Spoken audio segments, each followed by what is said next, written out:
Hello my fellow whale watchers, when you play domination battles and you end up in a 5 versus 6, one of the most difficult maps to come back from that is Abyss.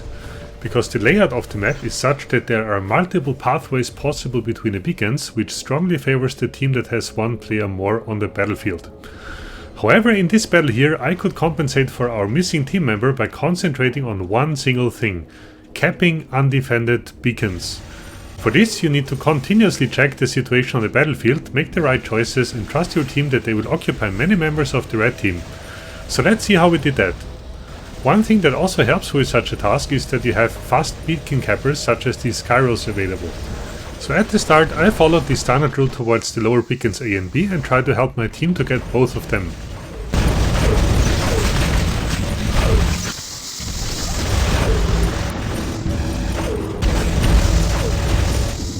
Then I moved back to C because I noticed that it's red.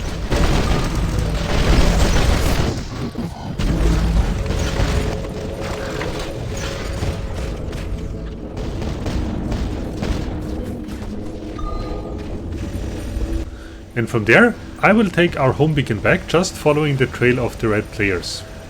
At this point I already noticed that our 6th team member will probably never show up, so I have to play very smartly here, otherwise our team runs into a very quick loss.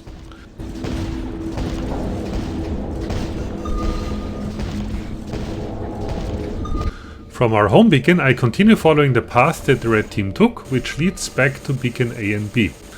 And of course my intention is to get back both of them.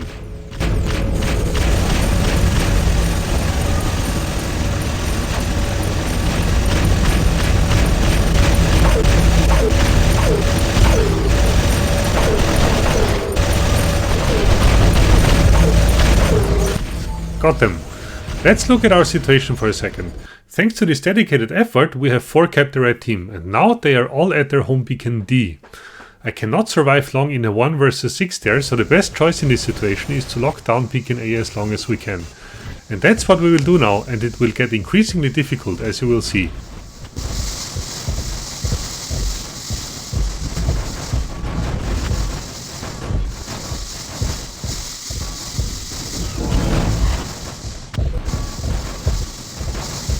Okay, that's it for my Skyros. We still hold 3 beacons at this point, but I decide to bring my Titan right away. The most important beacons in a 5 versus 6 are beacons A and B, and we need some authority here to get them back and hold them.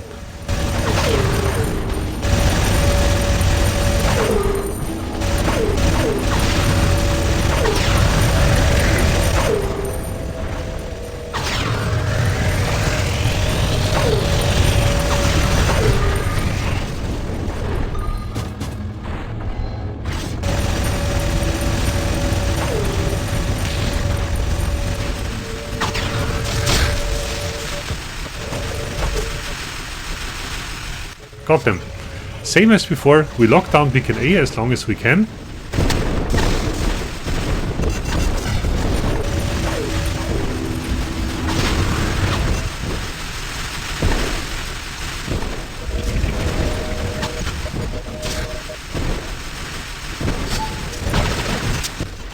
Nice. That was quite good.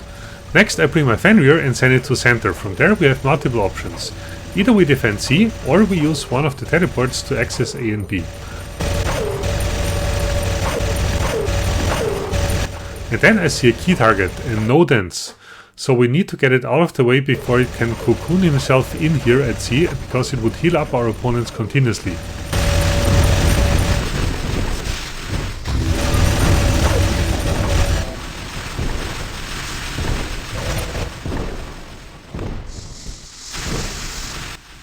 So we got the Fafnir and the no-dents out of the way. As a trade-off, we die and cannot turn the beacon, but it was worth it. Next we bring our Cromola Capri. Again we bring it to C. First we check out the situation and see if there is an easy way to get it, but also B and A are red, so another option would be to access one of the teleports. And then look at this huge firepower of the red team here. Everybody shoots me and I almost die, but thanks to my drone shield I can jump through the teleport and come out at beacon B.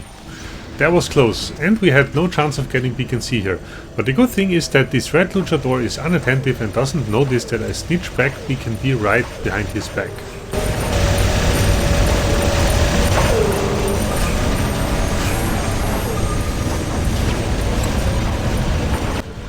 there, advance to beacon A, together with my siren buddy here.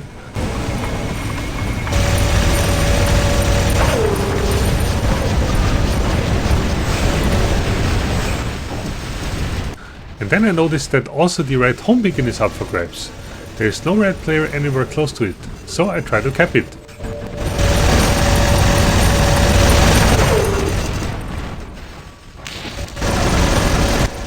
And indeed I can cap it. Best option here, of course, is to lock it down as long as possible again. Unfortunately, A and B have turned red again, so something must have followed my trail. So I jump into another good beacon capper, which is my shell. As before, we start our journey at sea and evaluate our options here.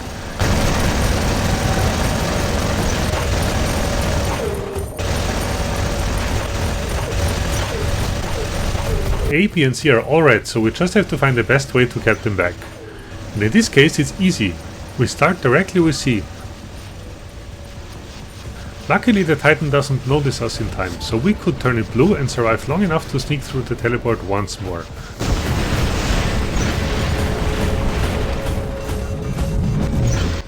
On the other side we cap beacon B again. You are already familiar to that.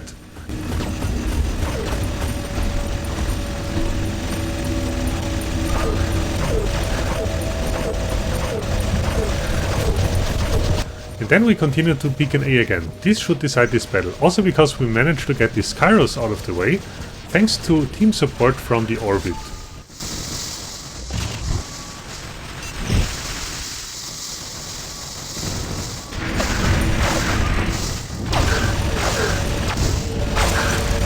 Our last action in this battle is to do something that only the Hellburner and the Shell can do. Explosions through the wall.